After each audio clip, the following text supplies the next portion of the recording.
হ্যাঁ জানি জানি, এই ভিডিওটা দেখার পর অনেকে আমাকে বলবে এই ছিঁড়ি পেট, তাও দেখে ভিডিও করতে ইচ্ছা করছে। ভাই পেটটা আমার, ফোনটা আমার, নেটটা আমার, তাহলে আমার কোনো সমস্যা হচ্ছে না, তোদের এত কেন সমস্যা হচ্ছে সেটা আমি বুঝতে পারছি না। হ্যাঁ ঠিক তো, পেট তোমার, ফোন তোমার, তুমি দেখাতেই পারো, বিন্দাস দেখাও বৌদি, তুমি বিন্দাস দেখাও। বাট বৌদি যে দেখবে তাকে নজর ঠিক করতে না বলে দাও আবার। ঠিক বলেছো।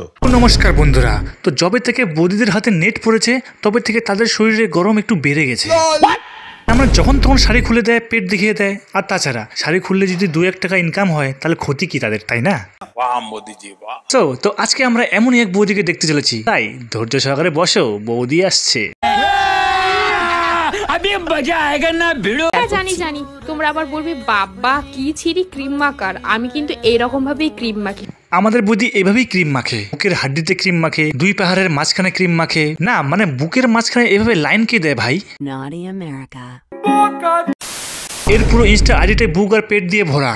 বাট এটা নিয়ে কেউ যদি কিছু বলে ফেলে তাহলে বৌদি রেগে যায়।